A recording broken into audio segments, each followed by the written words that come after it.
All of these letters were sent to Fox 4 from inmates at Crossroads Correctional Center. They all describe the mistreatment and dangerous conditions inside the prison.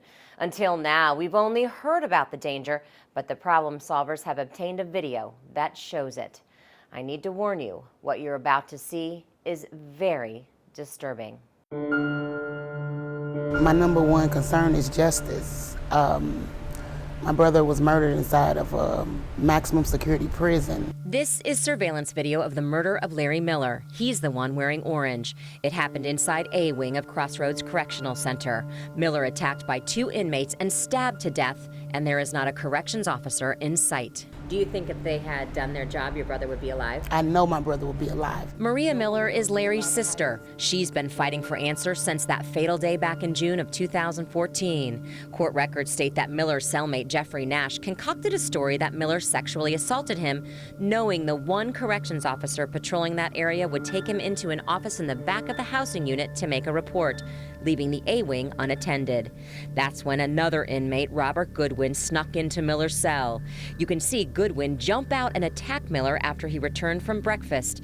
It was a full-on fist fight until another inmate, Jeff Lane, got involved. That's Lane walking on the first floor. He sees the fight, runs up to the second level, and armed with 2 knives, begins stabbing Miller repeatedly. No one was there to protect my brother. From the time Goodwin jumped out of Miller's cell and began the attack, it took corrections officers 2.5 minutes to respond, and another minute before they attend to Miller. 3 more minutes gone before medical personnel arrive. That's 6.5 total minutes. Does it surprise you that it took 2.5 minutes No. for a CO to respond to that? Edward George has lived at Crossroads Correctional Center for 10 years. That thing with Larry Miller, that was the first big thing that really happened that I can remember since I got here in 2008. Everybody was like, oh, somebody got killed? Really? That never happens here. George is one of dozens of Crossroads inmates who have written to Fox 4 describing inhumane treatment in the facility, asking for help. George is spending his life in prison for killing his best friend's mom, Pamela Marquez, in 2006, when George was 16 years old. He is now 28. I was shocked when I got here. I was surprised.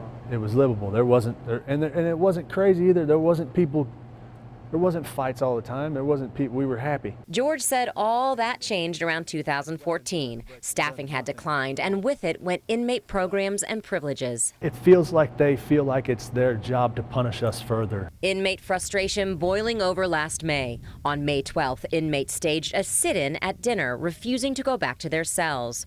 Officers left the dining hall, locking the inmates inside. It all felt real at that moment. The COs are scared now. He showed fear, and then all that did was rile everybody up. That is when a riot began. Over 200 inmates trashing the kitchen, a warehouse, and manufacturing facility. Millions of dollars in damage. So I'd been approached on several occasions by inmates with information saying, hey, this might happen. 2 days after the riot, we spoke to a Crossroads Corrections officers who asked us to protect his identity. He says the Department of Corrections downplayed that it was warned what was coming. Their failure to acknowledge that directly resulted in this major riot incident that put the lives of my friends, my brothers and my sisters at risk. Is it scary working in Crossroads? Yeah, it's scary.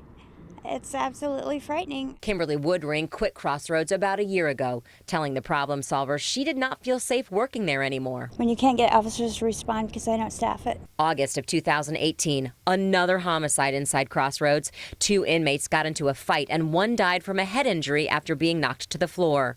Sources inside the prison say corrections officers are also assaulted on a daily basis. You take all of our distractions away and you just keep taking stuff from us.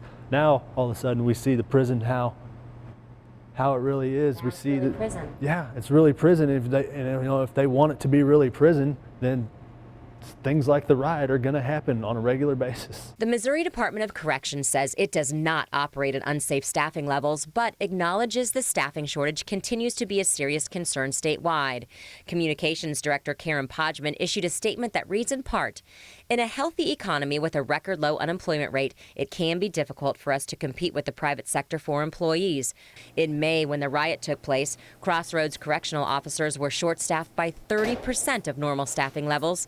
Podgman says their ongoing recruitment efforts have yielded a small but steady increase in staffing numbers statewide since September, but they would not go on camera to discuss Crossroads specifically. I want the guards accountable. I want the wardens accountable. I want Crossroads Correctional Facility accountable for neglecting to take care of my brother. He did not deserve to die on a cold prison floor where the guards are being paid to protect him. Sources inside of Crossroads Correctional Center say the Department of Corrections is not being honest about staffing. They say it has actually gotten worse. Shift commanders are constantly sending out emails pleading for help covering shifts. And in fact, sources say several nights in the next 2 weeks, they need at least 6 people to meet the minimum staffing requirement at the prison. Shannon O'Brien, Fox 4 News.